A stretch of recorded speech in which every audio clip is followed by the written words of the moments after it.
Okay guys, we are back, and I think we're going to call the channel Smartass Racing because, you know, why not? It's on the car. Let's just leave it Smartass Racing.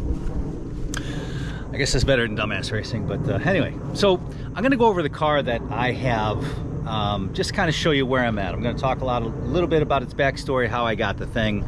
So I guess we'll start there. So this car used to be a different color. I got it as a rolling chassis, okay? No engine. Everything else came with the car. Previous owner, the guy won a lot of races with this chassis. Now, previous owner took out his rear end, okay?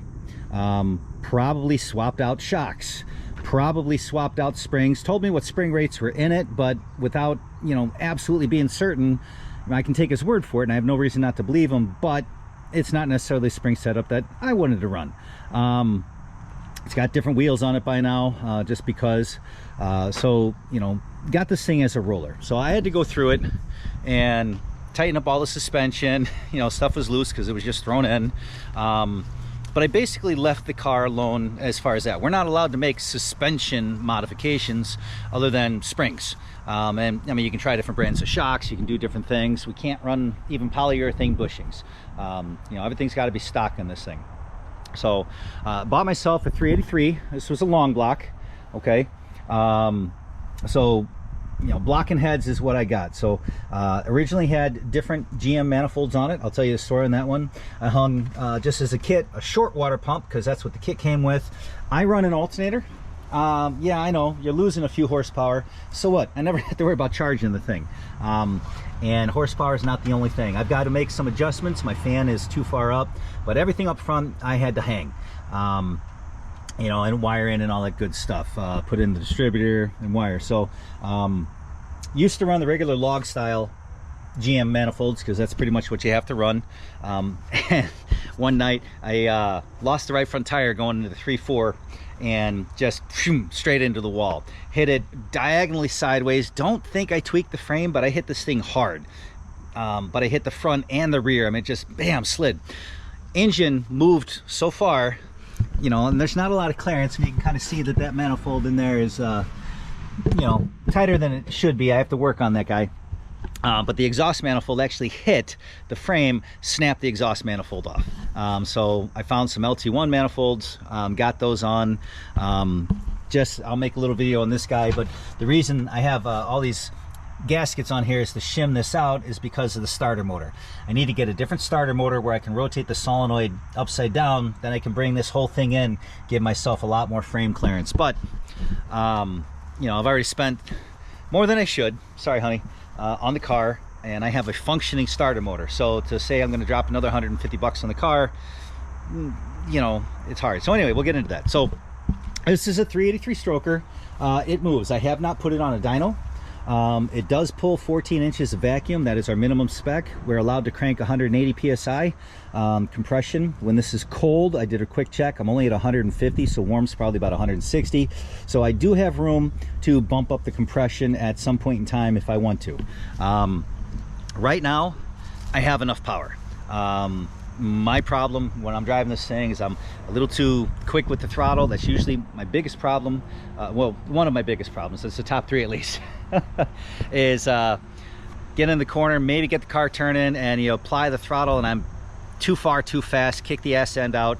You know, you're braking traction, you're braking drive, you're sliding, and you're just scrubbing off speed until it hooks up again, and then you're fishtailing and, you know, doing all sorts of silly stuff. So so that's our basic car. We 15/8 wheels. Had different tires on at the beginning of the year because we have to run DOT tires, so I put on snow tires. Didn't say you weren't allowed to run snow tires.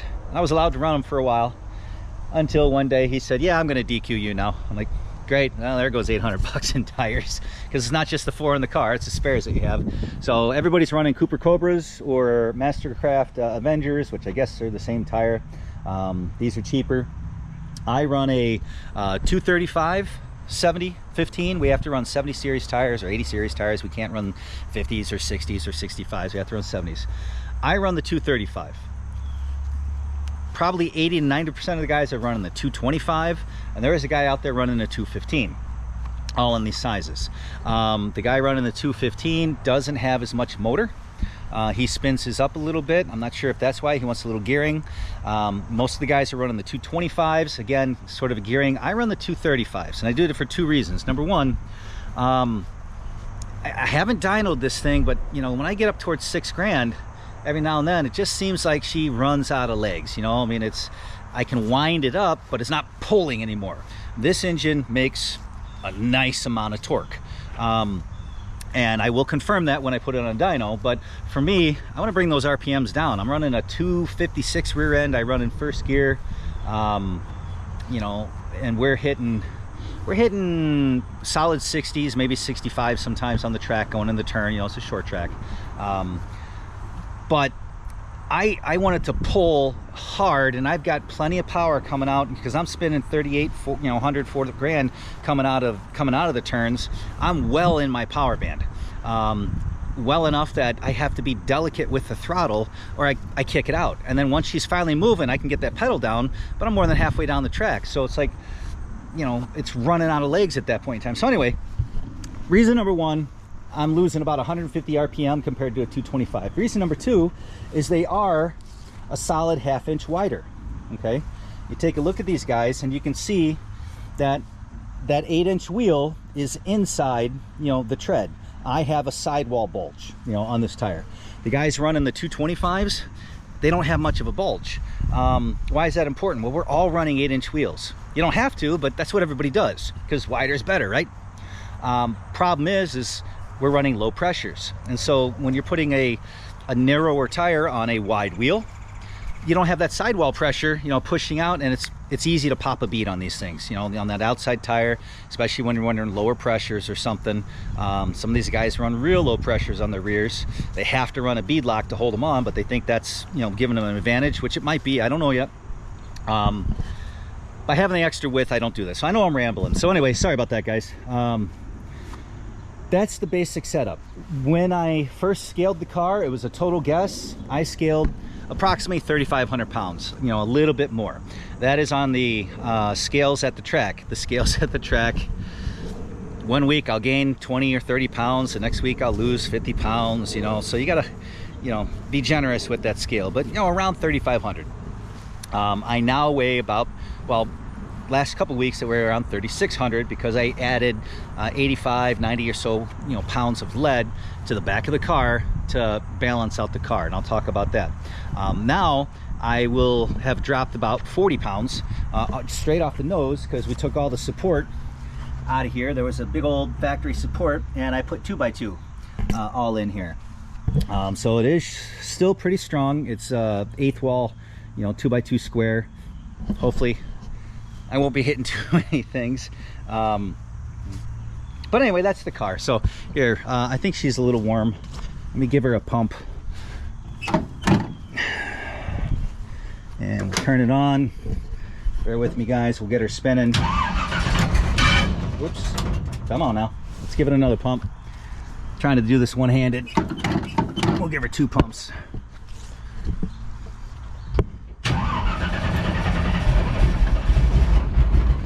Maybe I flooded her. Hold on a second.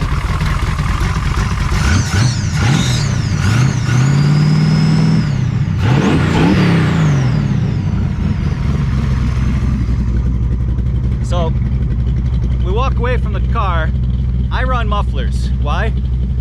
Well, because of them and them and them and them and them, and not a single one of them complained.